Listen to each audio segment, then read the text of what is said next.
Có một loại bi kịch trong thể thao được gọi là sinh nhầm thời đại.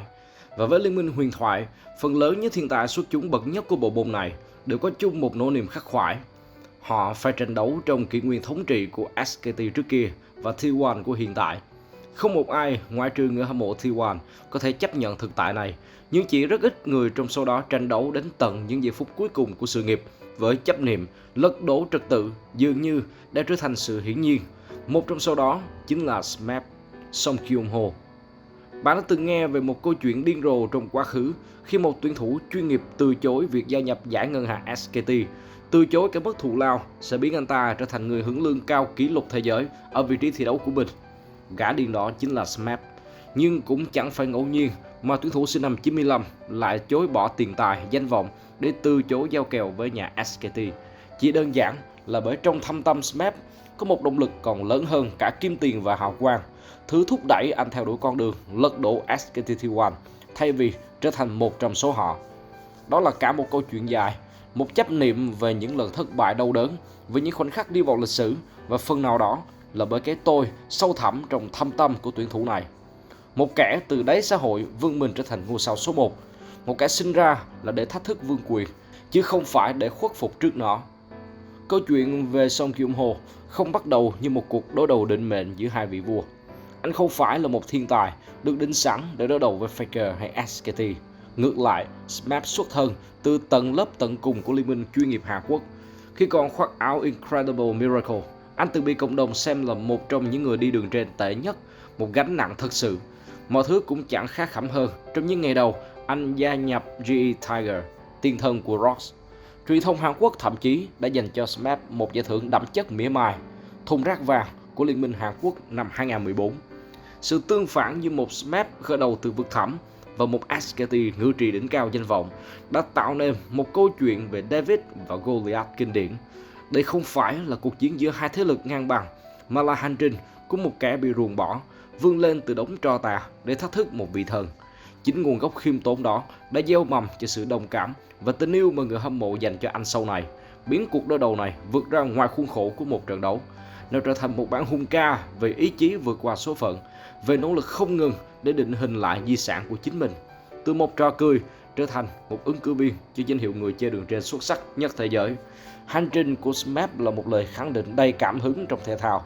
Sự vĩ đại không chỉ được đo bằng danh hiệu mà còn bằng cả những vết sẹo và lòng dũng cảm khi đối mặt với những sơn hà không thể vượt qua. Nếu SKT là hiện thân của trật tự, kỷ luật và sự hoàn hảo đến lạnh lùng, thì ROX Tiger chính là mặt đối lập hoàn toàn. Họ là cơn gió lạ thổi vào đấu trường LCK, mang theo sự hỗn loạn, sáng tạo và một tinh thần đồng đội thuần khiết.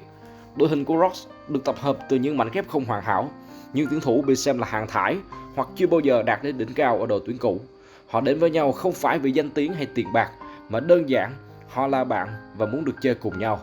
Chính cái tinh thần gia đình đó biến họ trở thành một đội tuyển được yêu mến bậc nhất trong lịch sử, và SMAP là gương mặt điển hình cho tinh thần quật khởi đó. Lối chơi của Tiger cũng phản ánh chính con người của họ, đầy hoang dã, táo bạo và bất ngờ. Họ không đi theo một lối mòn mà liên tục tạo ra những chiến thuật mới. Điển hình là đội hình Jungle Mall, xoay quanh Cockmore đã từng làm mưa làm gió một thời. Cuộc đối đầu giữa ROX và SKT vì vậy cũng trở thành cuộc chiến giữa hai triết lý. Một bên là trái tim với lối chơi đầy cảm xúc và sáng tạo, một bên là lý trí với sự chính xác và kỷ luật. Và SMAP, từ một người đi đường trên bị coi thường, đã lột xác ngoạn mục để trở thành ngọn cờ đầu và niềm hy vọng cho bầy hổ.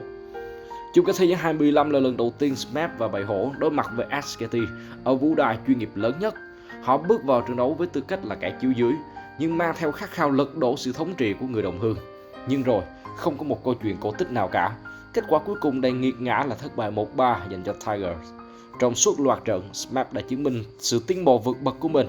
Với những vị tướng carry mạnh như Fiora và Riven, anh liên tục tạo ra những pha xử lý cá nhân xuất sắc, cho thấy tiềm năng của một ngôi sao lớn. Đặc biệt trong bàn thắng duy nhất của họ ở ván 3, SMAP đã có một màn trình diễn Fiora để đời.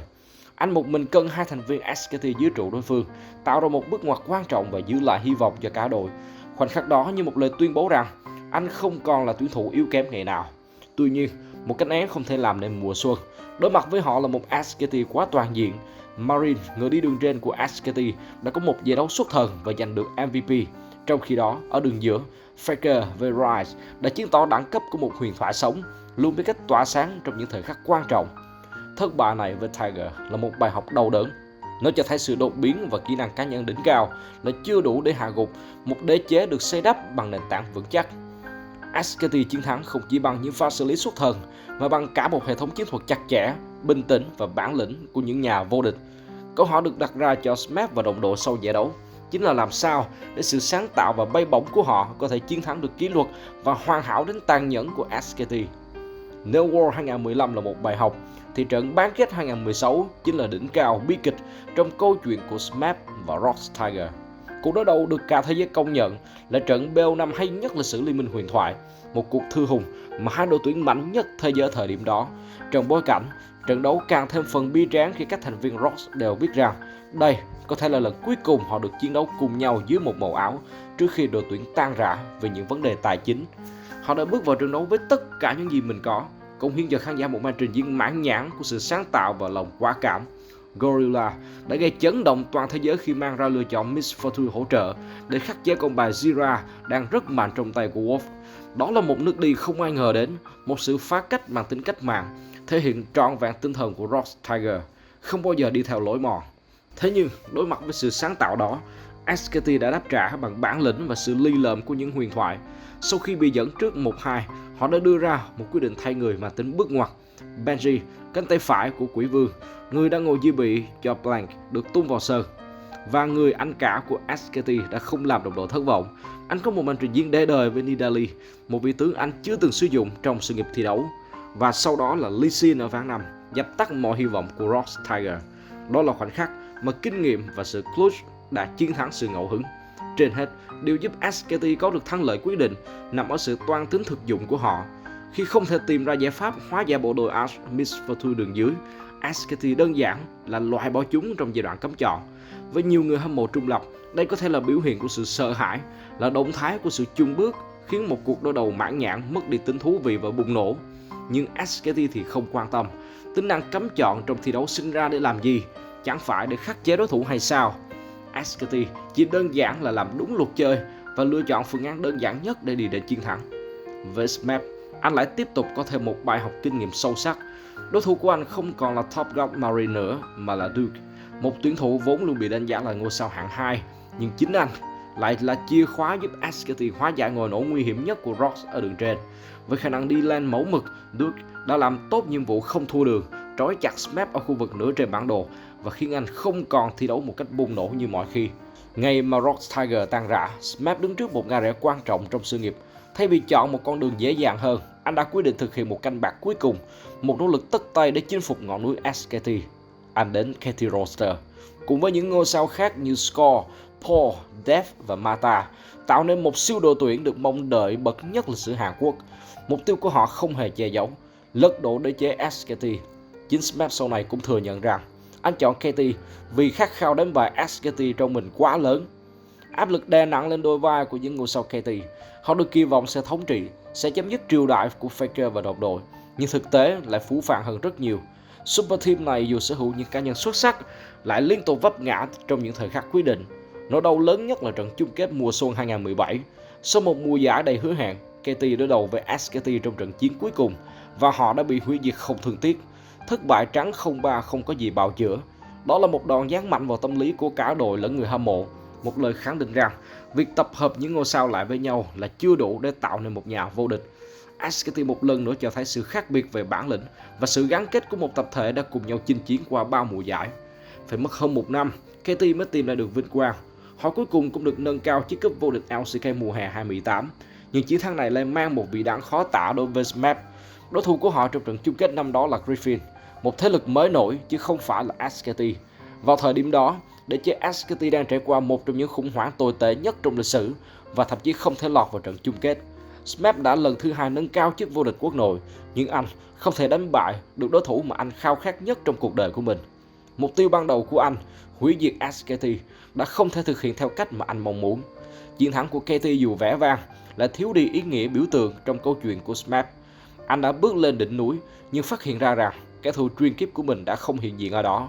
Di sản của Smap mãi gắn liền với SKT và việc không có một chiến thắng quyết định trước họ ở một trận chung kết đỉnh cao đã để lại một khoảng trống không thể lấp đầy trong sự nghiệp đầy huy hoàng nhưng dang dở của anh. SMAP tuyên bố giải nghệ vào ngày 17 tháng 12 năm 2020, khép lại một trong những sự nghiệp đáng nhớ và cảm xúc nhất Liên minh huyền thoại. Anh được cộng đồng công nhận rộng rãi là một trong những người chơi vĩ đại nhất chưa từng một lần chạm tay vào chiếc cúp Summoner. Di sản của anh không được tạc nên từ những vàng bạc của những danh hiệu vô địch thế giới, mà từ chính câu chuyện, hành trình bi tráng, nước mắt và nụ cười SMAP tạo ra. Trong bài phát biểu giải nghệ, SMAP nhìn lại sự nghiệp của mình với tất cả những thăng trầm, nhưng kết luận rằng đó là một hành trình hạnh phúc. Anh không hối hận về lựa chọn đối đầu SKT thay vì gia nhập họ, dù biết rằng con đường đó có thể mang lại cho anh cuộc sống phồn vinh phú quý. Lời nói của anh cho thấy một sự trưởng thành và chấp nhận đáng khâm phục. Anh không định nghĩa thành công của mình bằng những chiếc cúp, mà bằng chính cuộc đấu tranh, những ký ức và tình bạn mà nó mang lại. SMAP chưa bao giờ chinh phục được ngọn núi Everest mang tên SKT, nhưng chính nó, trong quá trình cố gắng để leo lên, anh đã trở thành một huyền thoại theo cách của riêng mình.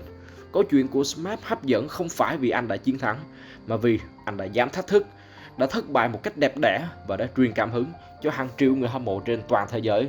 SMAP là hiện thân cho tinh thần không bao giờ bỏ cuộc, cho sự vươn lên từ nghịch cảnh và cho vẻ đẹp của cuộc đấu tranh, ngay cả khi biết rằng có thể sẽ không có một kết thúc có hậu.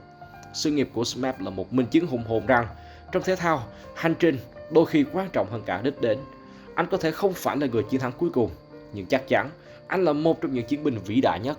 Anh là một vị vua không ngai, một kẻ về nhì nhưng được cả thế giới ngưỡng mộ, và chính sự bi tráng đó đã tạc nên một trong những tượng đài bất tử trong lòng người hâm mộ, một di sản mà người ta sẽ còn nhắc mãi về sau này.